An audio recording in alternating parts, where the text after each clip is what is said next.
esquentando, tá esquentando. Fica cada vez melhor, né? O livro de Atos, gente, tremendo. Então hoje vamos orar e depois nós vamos ler Atos 16. Pai, muito obrigada, Senhor, pela tua palavra maravilhosa, avivadora. Senhor, que o Senhor continue avivando, falando conosco, nos abençoando, como o Senhor quer abençoar. Tira de nós todo jugo que foi colocado por homens, Pai, por pressão, Pai. Em nome de Jesus, nós somos livres no Senhor, que nós possamos ser guiados pelo Teu Espírito Santo, que tudo que nós fizermos agrade ao Senhor, Pai, em nome de Jesus, mas que não seja porque foi imposto a nós, em nome de Jesus, por homens.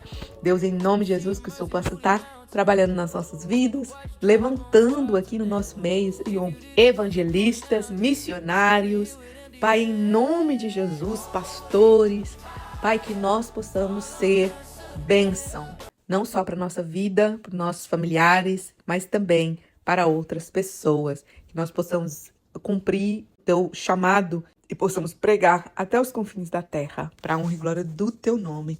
Amém. Então vamos lá, gente. Atos 16, nova versão internacional, NVI.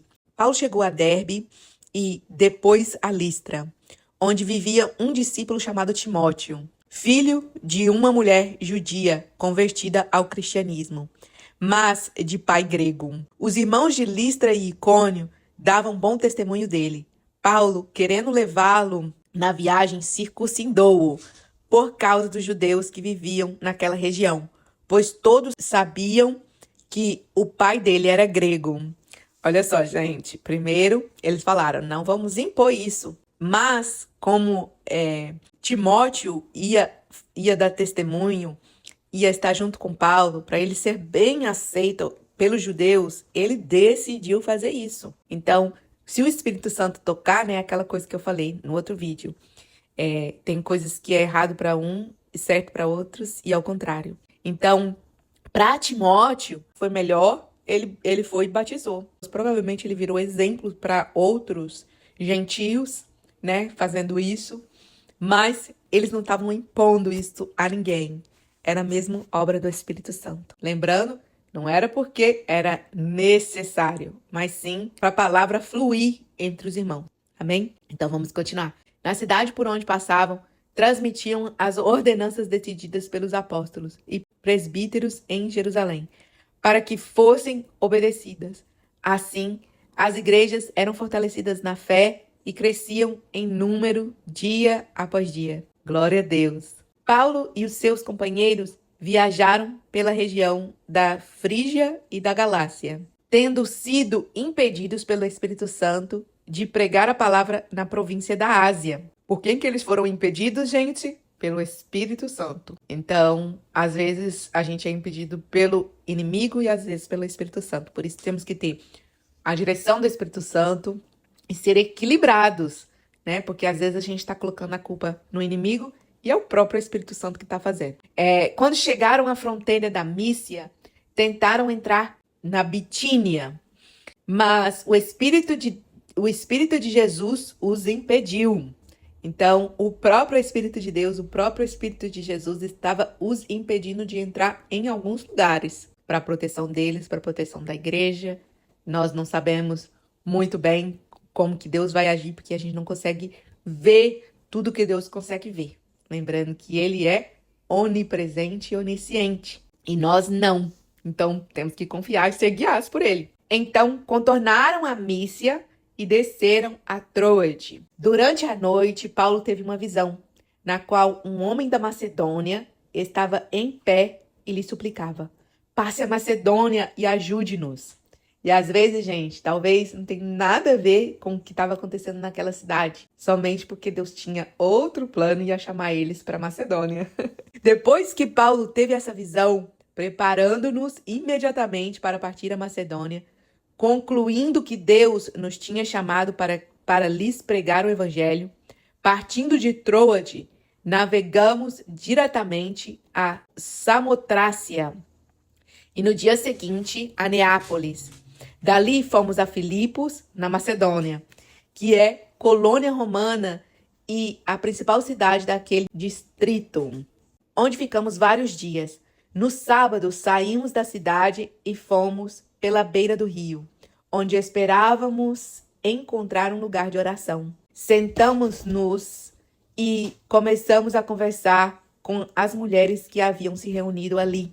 Uma das que ouviam era uma mulher temente a Deus chamada Lídia, vendedora de tecido de púrpura da cidade de Tiatira. O Senhor abriu seu coração para entender a mensagem de Paulo.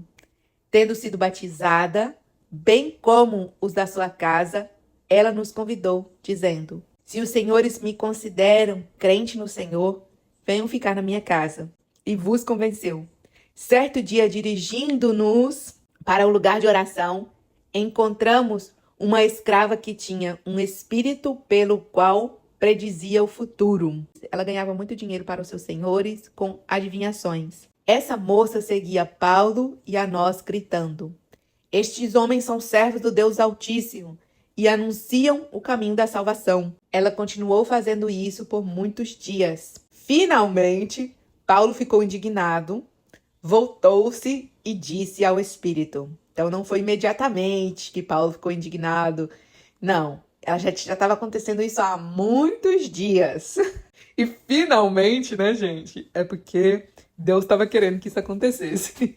Em nome de Jesus Cristo, eu ordeno que saia dela. No mesmo instante, o Espírito a deixou.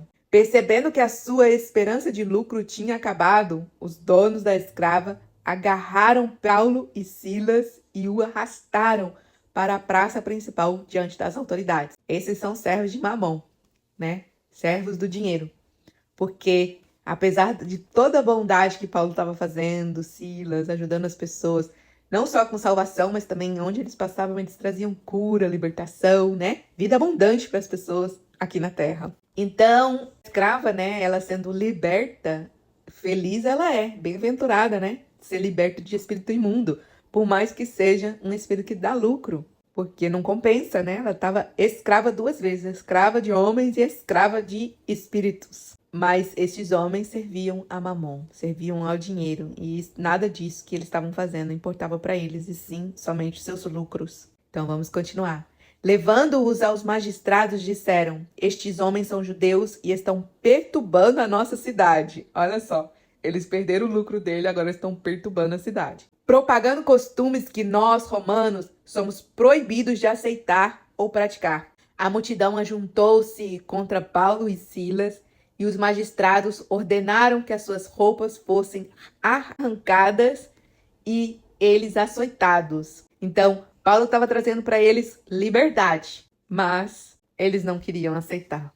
Eles preferiam com seus lucros ficarem presos. E prenderam fisicamente, né, a Paulo e Silas. E mandaram, antes de prender, né, açoitá-los. Depois de serem severamente açoitados, foram lançados na prisão.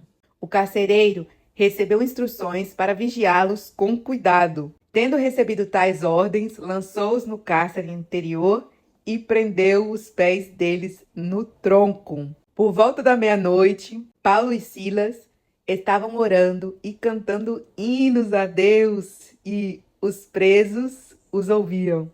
De repente, houve um terremoto tão violento que os alicerces da prisão foram abalados. Imediatamente todas as portas se abriram e as correntes de todos se soltaram. Aleluia! Então, eles acharam, né, que eles podiam, com muito cuidado, né, mantê-los presos. Mas não conhecem um Deus tremendo que eles servem. Paulo e Silas, após serem presos, né, eles poderiam ter desanimado, gente. Eles tinham essa opção, mas não. Mesmo em meio a esse grande desafio. Gente, porque se você for preso, pode gerar um medo, né? Mas eles não deixaram aqui em momento nenhum. Não veio esse medo, porque eles estavam ocupando a mente deles, fixados os olhos em Deus, o Todo-Poderoso. Então, é a confiança, né, gente? Porque Deus poderia deixar eles ali presos, como ele vai deixar Paulo preso no final do livro. Mas é confiar, porque se eles ficarem presos é porque é a vontade de Deus, ou a permissão de Deus para um propósito maior. Então, é confiar confiar. E eles, confiando, cantaram hinos, louvores ao Senhor, né? E os outros presos escutaram oração, louvor, quebra de cadeias espirituais e também físicas. O carcereiro acordou e, vendo abertas as portas da prisão, desembaiou a espada para se matar, porque pensava que os presos tivessem fugido. Então, uma pessoa que não conhece a Deus se desespera e o medo toma conta e pode chegar até um suicídio. Olha só. Gente, falar nisso, vou abrir aqui um parênteses, né? Porque o Brasil agora é considerado o país mais ansioso do mundo e com um grandíssimo número de suicídio. Nós, como igrejas, precisamos nos levantar, porque esse povo precisa conhecer esse Deus bom, esse Deus que tem vida abundante aqui para eles aqui na terra. Eles acham que a vida aqui é tão miserável, né, que não tem solução para as coisas.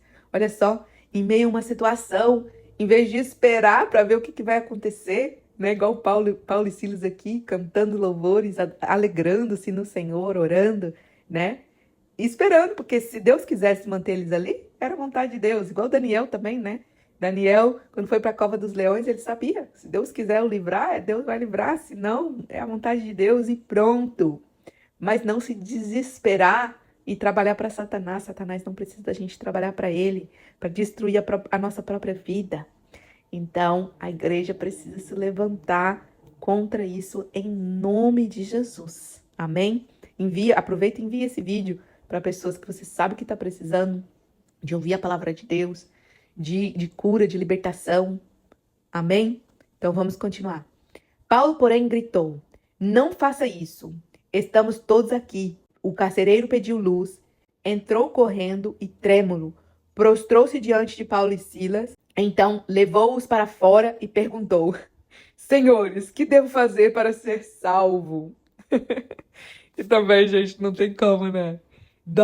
De suicida, aqui ele viu, né? Também, ele falou, ele viu que ele estava a ponto de tirar a sua vida, né? Então a vida dele não valia nada sem o Senhor, sem a salvação. Aqui todo o medo foi embora. Se a pessoa estava pronta para se matar e ela conhecer esse amor, esse Deus, olha só, o que ele faz? Ele vê que eles estão vivos, todo o medo foi embora, ele pega esses homens e leva para fora, a primeira coisa. E depois ele pergunta: senhores, que devo fazer para ser salvo? Eles responderam: creia no Senhor Jesus e serão salvos, você e os da sua casa. Aleluia.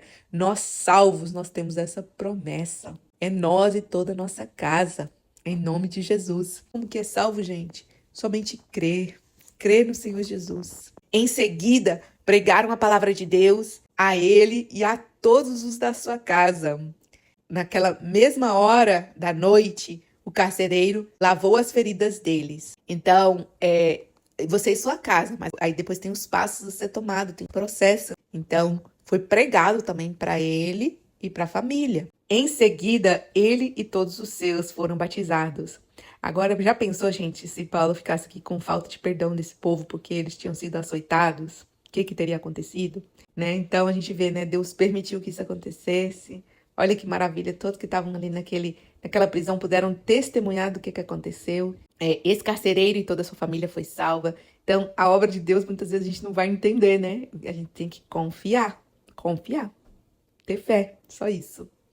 E ver o mover de Deus. Então levou-os para sua casa, serviu-lhes uma refeição e com toda a sua família alegrou-se muito por haver crido em Deus. Aleluia! Então não somente, né, lavou a ferida dele, como também o trouxe para a própria casa, alimentou, cuidou deles, é o cuidado de Deus. Gente, aqui esse carcereiro completamente, né, perdeu o medo. E o que vai acontecer com esse carcereiro amanhã? A Deus pertence, por causa que agora ele está salvo. Agora sim ele está preparado para morrer, se for preciso. Então vamos. Quando amanheceu, os magistrados mandaram soldados ao carcereiro com esta ordem: solte estes homens. O carcereiro disse a Paulo: os magistrados deram ordens para que você e Silas sejam postos em liberdade. Agora podem sair. Vão em paz. Paulo, porém, disse aos soldados: sendo nós cidadãos romanos, eles nos açoitaram publicamente, sem processo legal contra nós, e nos lançaram na prisão. Agora querem livrar-se de nós secretamente? Não, venham eles mesmos e nos libertem. Gente, parece aqui, né, que ele foi para casa desse carcereiro e depois voltaram para a prisão. Mas quando fala para eles que eles podem ir, né, Paulo com ousadia fala assim: não, eu quero pedido de perdão. Que ousadia, né? Mas também dá para ver um pouco de orgulho. Os soldados relataram isso aos magistrados, os quais, ouvindo que Paulo e Silas eram romanos, ficaram atemorizados. Vieram para se desculpar diante deles e, conduzindo-os para fora da prisão, pediram-lhes que saíssem da cidade. Olha só. Então, também isso aqui foi uma lição para aqueles magistrados, né? Que não existe só cristão judeu. Agora eles tinham também cidadãos romanos que estavam se convertendo. Então, para não discriminar, né, os cristãos. Então, Deus tem um propósito em todas as coisas. Depois de saírem da prisão, Paulo e Silas foram à casa de Lídia, onde se encontraram com os irmãos e os encorajaram. Então, partiram. Então, eles foram tirados da prisão e foram pedidos para sair da cidade. Mas eles não tinham pressa, eles tinham que concluir a obra. Então, eles voltaram à casa de Lídia, encorajaram ali, né? Contaram os testemunhos, gente. Tudo que nos acontece é testemunho para a edificação de outras vidas. Então, qual que está sendo o nosso testemunho? O que nós estamos tirando de bom? O que nós estamos aprendendo em cada desafio, em cada situação da nossa vida? Amém?